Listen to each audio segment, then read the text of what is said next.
જો તમે અમદાવાદમાં અવારનવાર રિક્ષામાં મુસાફરી કરો છો તો આ વિડીયો અધ વચ્ચેથી છોડવાની ભૂલથી પણ ના કરતા, નહીતર આગામી શિકાર તમે હશો. ગાંધીધામમાં સાડીની એક નાની દુકાન ચલાવીને માંડ પોતાના પરિવારનું ગુજરાન ચલાવતા એક ભાઈ હમણાં જ અમદાવાદ આવ્યા હતા. કમાણી કરવા અને પેટીયું રળવા આવેલા આ ભાઈ જ્યારે જમાલપુર બ્રિજ પાસેથી એક રિક્ષામાં બેઠા ત્યારે એમને અંદાજો પણ ન હતો કે એમની સાથે શું થવાનું છે. ચાલુ રિક્ષાએ ડ્રાઈવરે કીધું કે ઓઇલ બદલવું છે અને રિક્ષા ઉભી રાખી દીધી. બસ આ જ એ ગેંગની મોડસ ઓપરેન્ડી હતી. રિક્ષાવાળો અને એનો બીજો સાગરીત ભેગા મળીને આ ગરીબ માણસને છરી બતાવી જાનથી મારી નાખવાની ધમકી આપીને એમના ખિસ્સામાંથી આખા મહિનાની કમાણી જેવા 20,000 રૂપિયા રોકડા લૂંટીને રફુચક્કર થઈ ગયા. લૂંટાઈ ગયા પછી આ ભાઈએ તરત જ આશા સાથે 112 નંબર પર પોલીસને કોલ કર્યો. પણ તમને શું લાગે છે, પોલીસ તરત આવી ગઈ હશે? ના. પહેલી વાર કોલ કર્યો તો કોઈ જ ફરક ના પડ્યો. બીજી વાર કોલ કર્યો ત્યારે પોલીસ આવી ખરી, પણ મદદ કરવાને બદલે આ ગરીબ માણસ માટે હેરાનગતિની એક નવી સફર શરૂ થઈ ગઈ. એમને પહેલા કાગડાપીઠ પોલીસ સ્ટેશન લઈ જવામાં આવ્યા. ત્યાંથી ધક્કો મારીને કહેવાયું કે આ કેસ અમારો નથી, હવેલી પોલીસ સ્ટેશને જાઓ. સવારે 6:45 વાગે જે માણસ લૂંટાયો હતો એને ફક્ત એક ગુનાની જાણ કરવા માટે આખો દિવસ એક સ્ટેશનથી બીજા સ્ટેશને ધક્કા ખવડાવવામાં આવ્યા. હદ તો ત્યાં થઈ ગઈ જ્યારે છેક સાંજે 6 વાગે પોલીસે માત્ર એક અરજી લીધી અને જ્યારે પીડિત ભાઈએ અરજીની ઓફિસ કોપી માંગી ત્યારે ત્યાંના સ્ટાફે સામું પૂછ્યું કે તમને કોપીથી મતલબ છે કે તમારા પૈસાથી? અરે સાહેબ, એક નાનો વેપારી કાયદાના ભરોસે તમારી પાસે આવે છે અને તમે એને આવો જવાબ આપો છો. વાર્તા અહીંયા પણ પૂરી નથી થતી. 6 દિવસ પછી પોલીસનો ફોન આવે છે કે આરોપી પકડાઈ ગયા છે, તમે અમદાવાદ આવીને કેસ કરી જાઓ. એ ભાઈ ગાંધીધામથી સ્પેશિયલ ભાડું ખર્ચીને ફરી અમદાવાદ આવે છે, કેસ પણ ફાઇલ કરે છે. પણ આજની તારીખ સુધી એમને ન તો એફઆઈઆર ની કોપી મળી છે, ના તો એફઆઈઆર નંબર મળ્યો છે. અમદાવાદ જેવા મેટ્રો સિટીમાં અવારનવાર આવી રિક્ષા ગેંગો સક્રિય થઈ જાય છે જે એકલ દોકલ ગ્રાહકોને સુમસામ જગ્યાએ લઈ જઈને લૂંટી લે છે. આવા સેંકડો કિસ્સા બને છે. તો પણ હજુ સુધી પોલીસ આ ક્રાઇમ કેમ બંધ નથી કરાવી શકી? અને ગુના બંધ કરાવવાની વાત તો સાઈડમાં રહી. જે ભોગ બનનાર વ્યક્તિ ન્યાય મેળવવા માટે જે કાયદાના દરવાજે આવે છે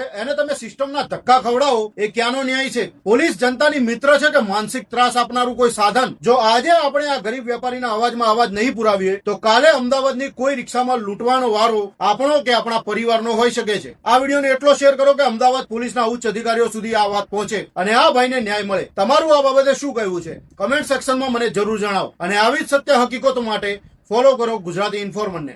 જય ભારત, જય ગરવી ગુજરાત.